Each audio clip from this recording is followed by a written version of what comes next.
Bienvenue pour cette nouvelle séquence de paroles de la vie éternelle avec Marc Joseph. Nous sommes aujourd'hui le 7 novembre 2023.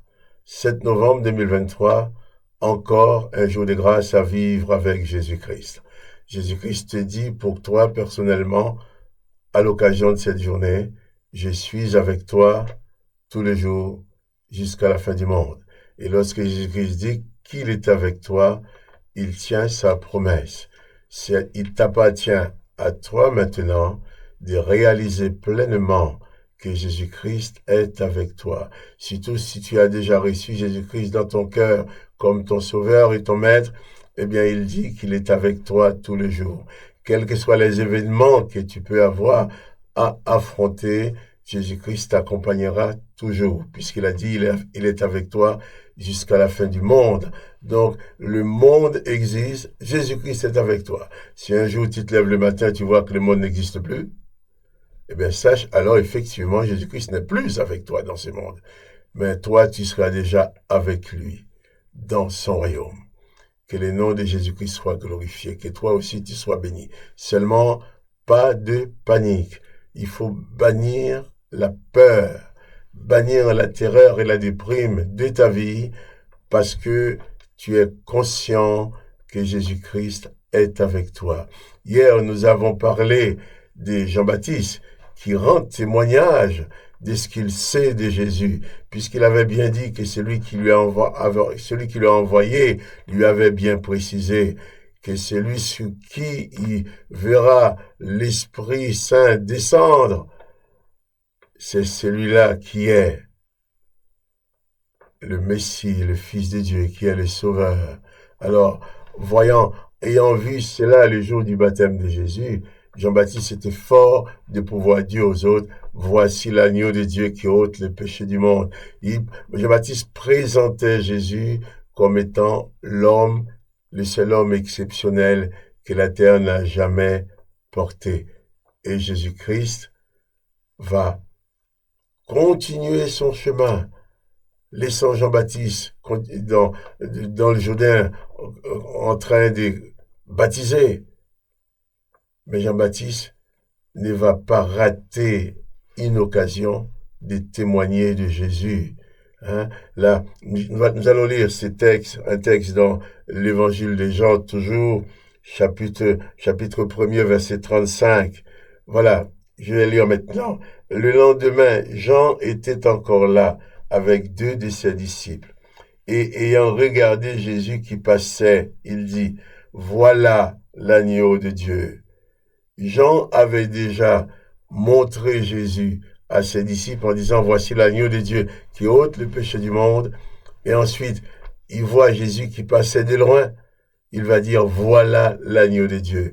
Et une fois que Jean ait dit cela, au verset 37, il nous est dit que les deux disciples l'entendirent prononcer ces paroles et ils suivirent Jésus. Ils suivirent Jésus.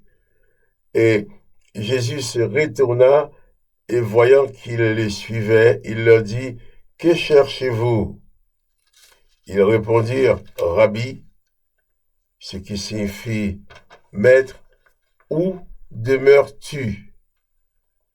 Venez, leur dit-il, et voyez.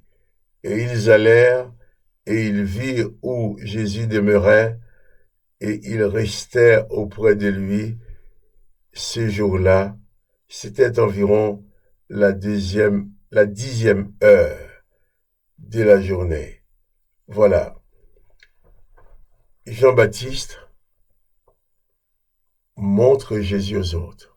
Il témoigne. Il dit ce qu'il sait du Sauveur. Et lorsqu'il va dire, voilà l'agneau de Dieu qui passe là-bas, eh bien, il avait deux disciples avec lui. Ils sont partis, ils ont suivi Jésus.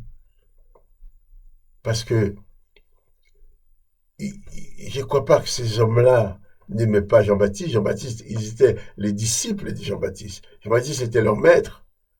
Mais Jean-Baptiste leur a montré le maître qui est supérieur à lui. Jean-Baptiste leur a bien dit, mais celui qui vient après moi, qui est l'agneau de Dieu, mais celui-là, je ne suis même pas digne de délier les courroies de ses chaussures.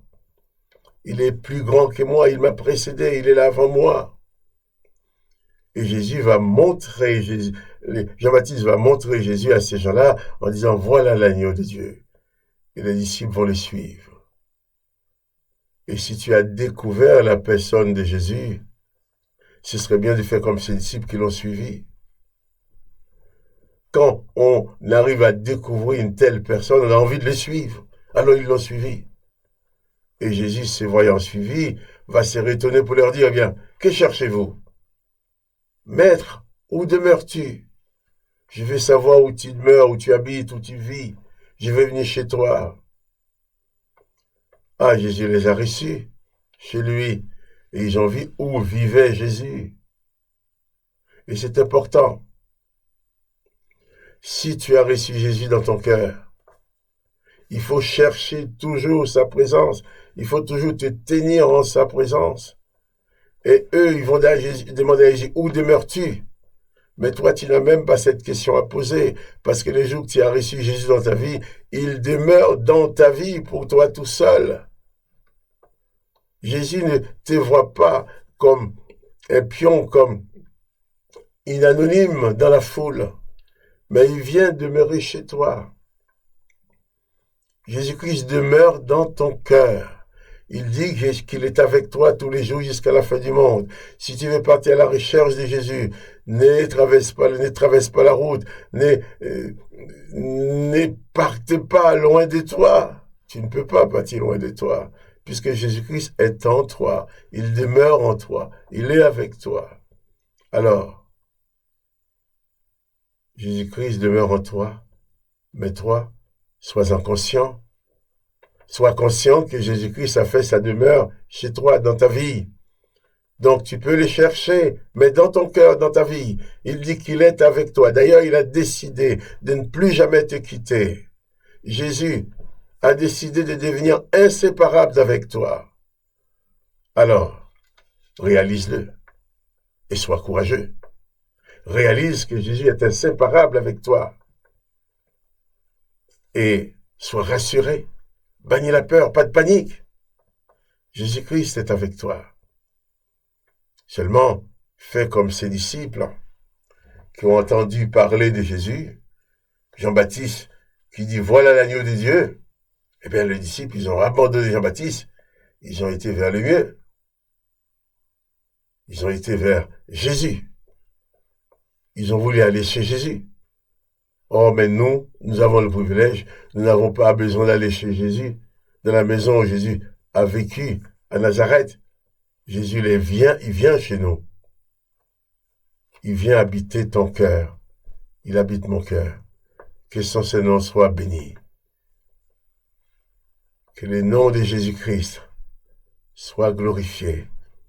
C'est Jésus qui dit, je suis avec toi tous les jours, jusqu'à la fin du monde. Et il tient sa promesse. Souviens-toi. Et n'oublie point que Jésus-Christ est avec toi et rien ne peut l'éloigner de toi.